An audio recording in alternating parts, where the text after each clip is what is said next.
पहले मैं मुस्लिम थी, अब मैं हिंदू बन चुकी हूँ।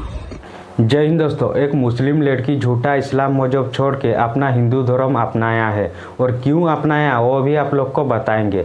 और ये जो भाई भेड़ बकरी मदरसा छाप होते हैं, ये कितना हरामखोर और कितना घटिया इंसान होते हैं, वो भी आपको इस वीडियो में देखने के लिए मिल जाएगा। सबसे पहले आप वीडियो देखिए। पहले मैं मुस्लिम थी, अब मैं हिंदू बन चुकी हूँ।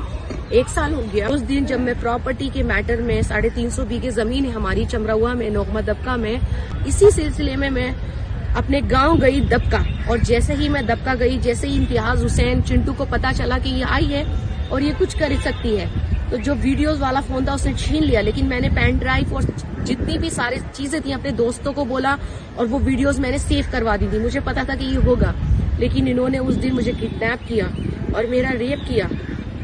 एक एक करके 1-1 घंटे बाद इन्होंने मेरे दोनों हाथ पैर बांध दिए थे और ये दोनों पैर बांध दिए थे रस्सियों से कि मैं अपने हाथ पैर ना चला सकूं। मेरी दोनों लेग ओपन करके इन्होंने मुझे एक एक करके बलात्कार किया। मेरे ताऊ के बेटे हैं लतीफ मौलाना, जो मस्जिद के मुतवल्ली हैं, एंड इम्तियाज हुसैन चिंटू और असरार हुसैन, जिन्होंने मेरी मोम का भी बलात्कार किया। वहाँ बहने थे, इन्होंने मुझे धोखे से उस सब लोग मिलके मेरा एक एक करके बलात्कार करते रहे और बेल्टों से मारा। और ये टैटू बनाने पर यहाँ पर इतनी बेल्टें मारी और ये पूरे निशान हैं, ये पूरी बॉडी खरोच ली इन्होंने और मुझे बेल्टों से मारते रहे। मेरी पूरी चीखें, मेरे अंदर कितना दर्द था, मेरे आंसू भी नहीं आ रहे हैं। अब मुझे ब्लीडिंग हो रहा है। उस दिन से मेरा ब्लीडिंग स्टॉप भी नहीं हुआ। मुझे इन्फेक्शन, कल मैं हॉस्पिटल ट्रीटमेंट हुआ। जब मैं नंगी थी, पूरे कपड़े उतार के इन्होंने ट्रेन के डब्बे में मेरे साथ रेप किया। 4 लड़कों को इन्होंने बुर्का पहनाया और बुर्का पहना के मुझे किडनैप करवा के इन्होंने बोला कि रेलवे ट्रैक पे फेंक देना। लेकिन पता नहीं, मैं भगवान से एक ही दुआ मांग रही थी कि एक कृष्ण भगवान मेरा साथ दो। पता नहीं किसी ने दरवाजा कैसे खोला और मैं अपनी जान बचाते हुए ट्रेन के डब्बे में भागने लगी मदद के लिए, हेल्प के लिए। वो 2 रातें मेरे ऊपर कहर की थी। मैं बता नहीं सकती कि जिस तरीके से इन लोगों ने मिलकर मुझे बेल्टों से मारा है और जैसे एक एक करके मेरे साथ रेप कर रहे थे, सिगरेट का धुआं मेरे मुंह पे छोड़ रहे थे। मेरे होठ पूरे अंदर से मुंह कटा हुआ है। इन्होंने कोई जगह मेरी ऐसी बाकी नहीं छोड़ी थी, यहाँ तक कि इन्होंने मेरे साथ जहां तक जुल्म की इंतहा नहीं। मैं एक ही बात चाहती हूँ कि मुझे इंसाफ मिले इन लोगों से। इन लोगों ने मुझ पे दरिंदगी की हदें, मेरा जिस्म नोच लिया और ट्रेन के अंदर भी नंगा रखने के बाद और बोल रहे हैं कि ये तो और लड़के बुला के अभी और भी मजे ले सकते हैं। ये बताइए, मैं अपनी ना मेरे जिस्म पे एक कपड़ा था, ना पैंटी थी, बिल्कुल नंगी तनहाम थी मैं। जब मैं ट्रेन से अंदर भागने के लिए, लोग मुझसे बच रहे थे।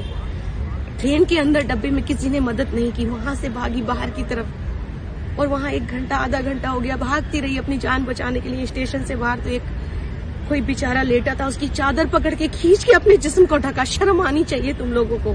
तुम तो मेरे मामा थे। मामा तो रक्षक होते हैं। चिंटू, इम्तियाज हुसैन, समाजवादी पार्टी की आप इतने बड़े दलाल बन चुके हो। लड़कियां बेचते बेचते आप यही भूल गए कि मैं आपकी भांजी हूँ, आप मेरे मामा हो। और आप लोग मेरे ताऊ के बेटे थे, आप तो मेरे मामा थे ना। और आप लोगों का तो क्रिमिनल रिकॉर्ड है। 1992, 1986 कितने हिंदुओं का कत्ल किया, कितने लड़कियों को सप्लाई करते हो। अरे तुम लोग मस्जिद से तो छोड़ो, तुम लोग नैनीताल तक में अपना संगठन बना के बैठे हो। मेरी माँ ने मुझे पैदा किया, मैं उस पर बहुत गर्व करती हूँ। ना मेरे अंदर आंसू बचे हैं, बस हाँ, मेरी आवाज को आप लोग नहीं बचा सकते। आप लोग जितना दिल चाहे मुझ पर जुल्म कर लो मौलाना साहब, मेरे भाई, मगर तुम्हारे लिए मैं जब तक जिंदा रहूंगी अपनी आवाज दबाती रहूंगी। और आप लोग झूठे नाम लगाना बंद कर दो। किसी की बीवी है, आप बच्चे, ये छोटे छोटे बच्चे लाके लड़कियों पे जो फतवे लगा देते हो ना कि ये तो शादीशुदा है। सॉरी, मुझे ना तुम्हारा हिजाब चाहिए, ना तुम्हारा बुर्का चाहिए। मैं जो हूँ अपनी मर्जी से बनी हूँ, ना मुझे किसी का दबाव है। जो सच्चाई मैंने इस्लाम के बारे में देखी, मुझे घिन आती है इन लोगों से। अब घिन आ रही है मुझे। इनके चेहरे देखना पसंद नहीं करती मैं। बुरखे को देखती हूँ तो डर लगता है। जब इन्होंने मुझे किडनैप किया था तो ये बुरखे में लोग छुपे हुए थे, इनके हाथों में हथियार थे। इन्होंने मुझे चारों तरफ से गन्स लगा के इन्होंने मेरा जिस्म नोच लिया था। क्यों? वो बुरखा कहाँ था जब मेरी रक्षा करते हैं? मस्जिद का इमाम। और हाँ, सबसे बड़ी बात तो लोग यही शक नहीं करेंगे कि एक 60 साल का आदमी सेक्स कर सकता है। मुझे मजबूरन ये बातें कहना पड़ रही हैं क्योंकि मैं खुद मर चुकी हूँ अब। लेकिन 2-2 पिल्स खा के मुझे चाय दे रहा है और उसमें नशे की दवाइयां डाल रहा है और उसको लगा कि मैं चाय पी के सो गई हूँ। जो मस्जिद का इमाम ही ऐसा हो सकता है तो मुतवल्ली ऐसे हो सकते हैं, तो बताइए और क्या क्या है अंदर। ये जमीनों के कब्जे मेरे ही नहीं, ना जाने कितने लोग। मेरी माँ 40 सालों से रो रही है। नाखून तब 14 साल की कैद। क्यों? मेरी माँ मुजरिम थी। जिस मौलाना ने 1 साल पहले ये कहा कि इसका बाप मस्जिद का इमाम है, एडिशनल साहब ने खुद कहा था, तो मैं पूछना चाहती हूँ, अगर वो मेरा बाप था तो मेरे साथ सेक्स कैसे कर रहा था?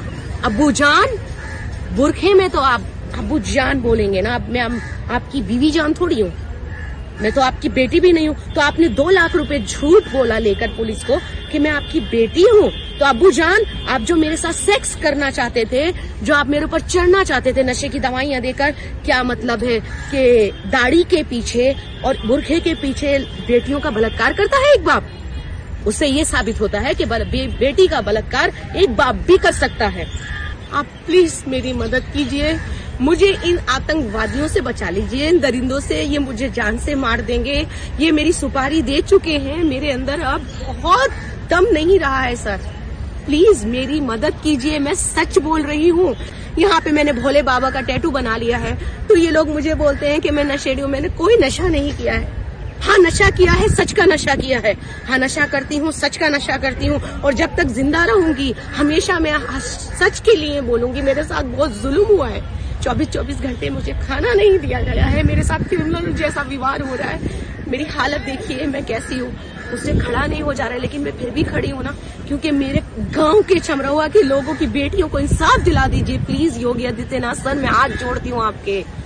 मैं प्राइम मिनिस्टर मोदी जी से भी अपील करती हूँ, मैं अपने हिंदुस्तान के सारे भाइयों से अपील करती हूँ कि प्लीज मुझे इंसाफ दिलाइए। Please, we want justice.